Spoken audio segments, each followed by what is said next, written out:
ආයුබෝවන්. අද අපි මේ කතා කරන්න යන්නේ ගැඹුරු මුහුදේ අභිරහස් ගැන. විශේෂයෙන්ම මෑතකදී වඩා නේද අර අමුතු සිදුවීම් වගේක්? ඔව්. අර ගැඹුරු මුහුදේ ඉන්න සාමාන්‍යයෙන් අපි දකින්නේ නැති සත්තු. හරියටම. එයාලා මතු පිටට එනවා. උදාහරණයක් කිව්වොත් අර කැලිෆෝනියාවේ එහෙම. අර ඩූම්ස්ඩේ ෆිෂ් කියන එක නේද? ඕෆිෂ්. ඕෆිෂ්.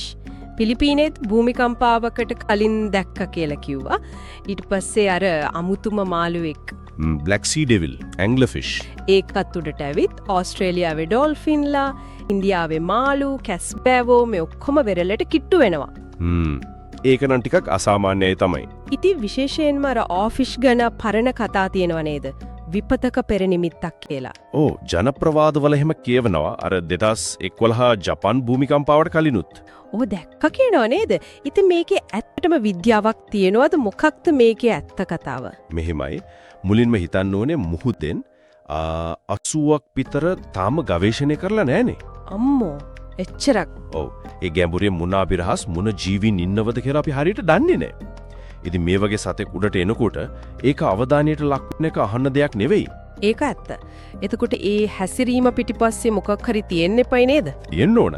ඒක ස්වභාවික විපතක ලකුණක්ද නැත්නම් වෙන මොකක් හරි ඒක තමයි හොයන්න ඕන.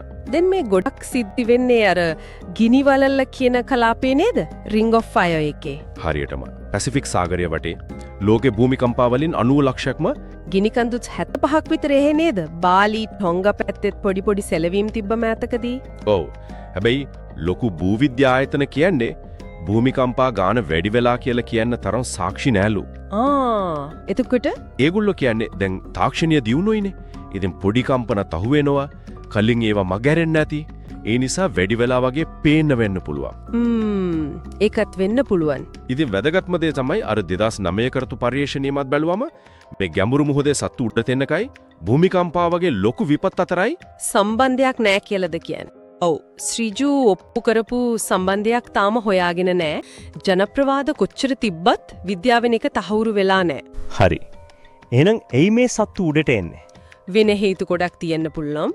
සමහර වෙලාවට ඒ හරිය වතුරේ උෂ්ණත්වය හරි ඔක්සිජන් මට්ටම හරි වෙනස් වෙනවා ඇති. తాවකාලිකව. తాවකාලිකව. එහෙම නැත්නම් සැරදිය වැල් වලට අහු වෙලා ඉනෝ වෙන්න පුළුවන්. නැත්නම් ඉතින් ඒ සතුන්ගේ ජීවන චක්‍රයේ කොටසක් වෙන්නත් පුළුවන්.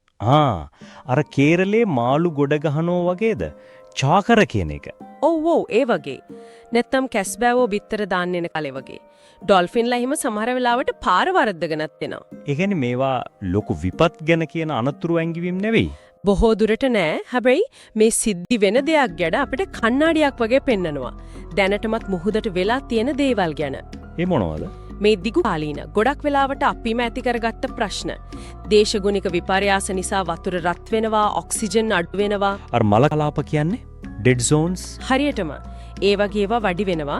ඊට පස්සේ අර මයික්‍රෝප්ලාස්ටික් ප්‍රශ්නය, අධික මසුන් නැල්ලීම, ගැඹුරු මුහුදේ කැණීම. ඒ ඔක්කොම මුහුදට පීඩනයක් නේද? විශාල පීඩනයක්. ඉතින් සමහර විට මේ අමුතු විදියට සත්තු හැසිරෙන්නේ ඒ පීඩනීය ලක්ෂණ වෙන්නත් පුළුවන්. ඒ කියන්නේ මේ අමුතු සත්තු අපිට මතක් කරන්නේ ජීවය පටන් ගත්ත මුහුද අද අපි නිසාම හිර වෙලා කියලාද? ඒක එහෙම හිතන්න පුළුවන්. මේක අනතුරු ඇඟිවීමකටත් වඩා ඇත්තටම දැනටමත් වෙන දේ ගැන අවදි කිරීමක් වගේ.